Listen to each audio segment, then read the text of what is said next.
magluluto tayo ng ating tanghalian. So, habang ako'y magpiprito ng isda, ako'y mag-mega love shout out to the following. First, to our mentor, Sir John Rocaberti, at kasama ang kanyang mga channel, The Entertainment Hub, PCR Channel, John R. Max Vlog, at sa Team Solid na lagi sumusuporta sa akin at nag-effort i-play ang aking LS. At syempre, wala ko kayong i-shout out. And syempre may mga kaibigan din ako na nag-play din. So, una ko kayo i-shout out. Unang-una si Manager Justice. At sa kanyang isang channel na si Lods Gaming. Siyempre, andyan yung kanyang partner na si Yami Carasul Gaming. At OGBT sa isang channel. At si Ma'am Shenre. At saka si Sir Dinis Vlog. At sa kanyang mga channel na si Kuya Dinis, Din Kitchen, Kuya Pits, Glenny TV, and Plantitos. Siyempre, andyan din si Ma'am Bing sa other side na kasama yung kanyang dalawang channel na si Nalcy Gaming at Señorita Vlog. At syempre, andyan si Dexter Vlog at Kulas Rodriguez na palagi din sumusuporta na i-play yung aking LS. Si Sislin SG Live at saka isang channel niya na si Marilyn Cook, si Sis Anna Max Vlog, si Atin Ding Gray, si Sis Jan and Gracia, si Sis Cagatemio Vlog, si Ma'am Irene Jordan,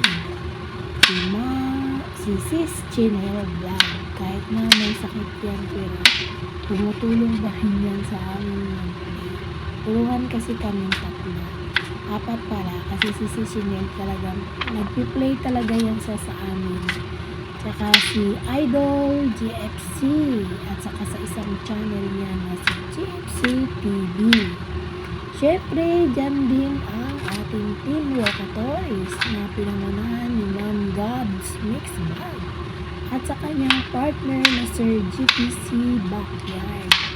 At kasama si Ma'am Lilette Life and Travel, si Sir Saijen Hunter, kay Ma'am Seros HK, kay Sis Jugs TV, kay Sis Alicia Bataray, ayan, at kay Sis Chimix 43 TV, kay Liz Channel, kay Ma'am Gemma Max Vlog, kay Ma'am Winnie De Leon, kay Kuya Tuniba, kay Ate Bel, kay Sis Tres Maria's Farm, kay saka sa isang channel niya na si Tris Max Vlog, kay Sis Latifa A, kay Sis Criselda Channel, kay Sis Mary Grace Francisco, at ang Madiscarding Mami,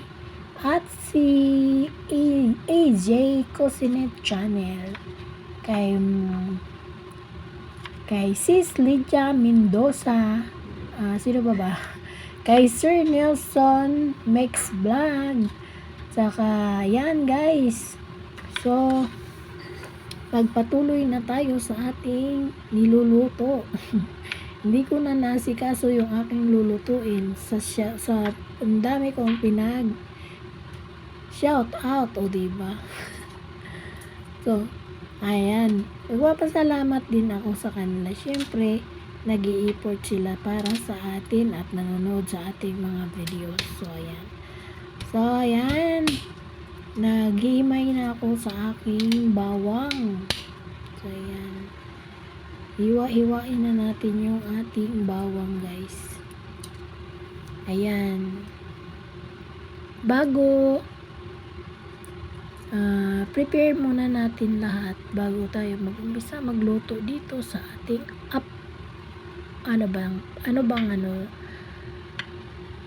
estopado to. Estopado tong luto na to. Ayan. So, ganun lang ako kasimpleng magluto. Pero nauubos yan ni Lola. Di naman ako gaya sino mahilig dito. Yung karne. Si Lola kasi nagre-request ng karne palagi. Mas gusto niya yung karne. Tapos yan, ko lang dyan. Nauna ko kasi yan nahiwa yung ating patatas. Kasi nilagay ko siya sa ref. So, ayan na. Nahiwa na siya. So, ito na lang yung bawang at sibuyas ang prepare ko bago isunod natin yung ating karne. So, ayan siya, guys. Tanggalin natin tong bawang para mahiwa na rin natin yung karne, tsaka tong bell pepper para hiwain na natin yung ating karneng maskara. Alam nyo ba yung maskara dito, guys, ang mura lang. Maskara ng baboy. Magkano lang dito sa intis? 50 intis lang yan siya. So, equivalent sa piso, nasa 90, 95 pesos lang yan. Yung isang buong maskara talaga yan. It's only 50 intis. Saan ka dyan? Pag doon sa Pilipinas, hindi mo mabili ng 90 pesos ang isang buong maskara. Pero dito, parang pinamigay na lang. Parang pamigay na lang ba yung 50 dito? Pag yung 50 dito, konti lang yan. Konti lang yan. Ibili mo dito yung 50. Mura na yan yung 50. So, ayan. Hiwa-hiwa na natin yung ating maskara. Maskara ng baboy. Ayan. So, nakakatipid din ako, syempre, kasi magkano lang naman ang binibigay ni Amo sa amin na food allowance ni Lola. Bumibili pa ako ng kanyang oatmeal, tapos may Ovaltine pa. O, diba? So, ayan, bisa-bisa na tayo. Una is ang ating bawang. Make it golden brown bago sunod natin itong ating sibuyas.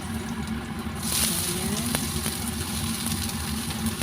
Tapos, mix together.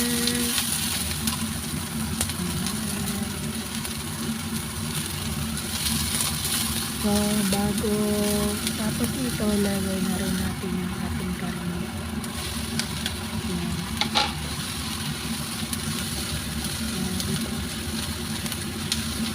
Next, yung ating carrots. Sabay na rin natin dito.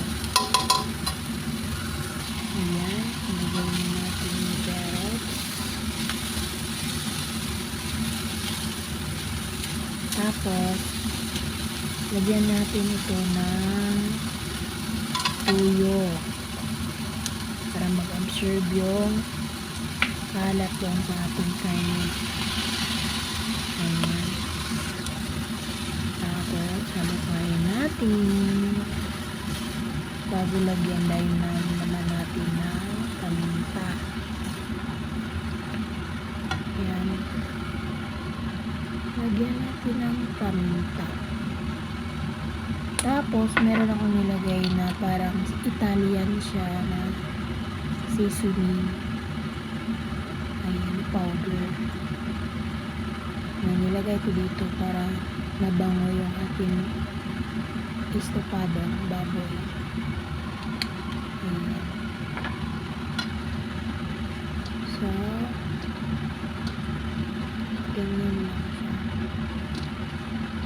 imikos-mikos lang natin. Tapos bago natin lagyan ng tubig,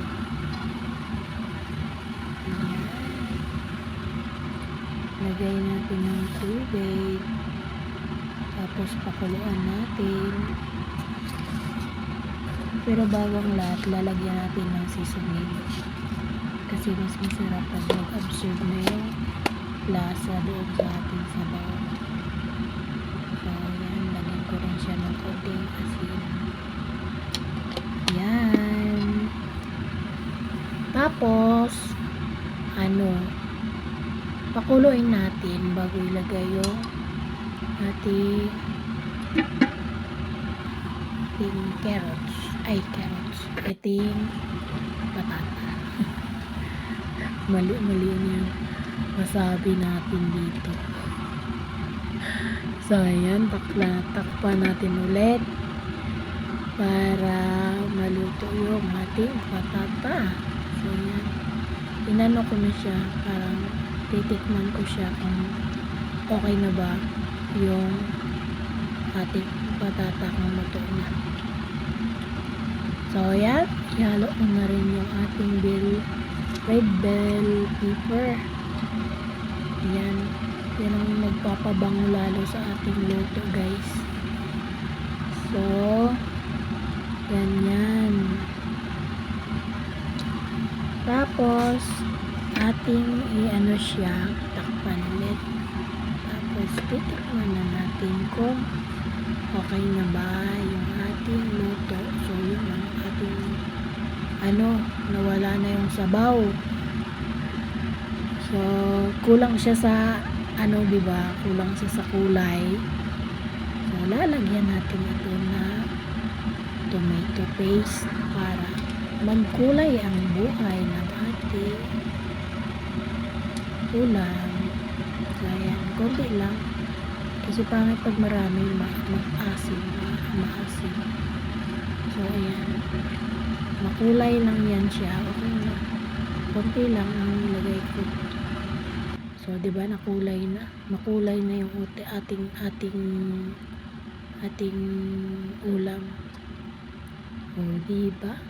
Yummy yummy. Ayan, bye bye.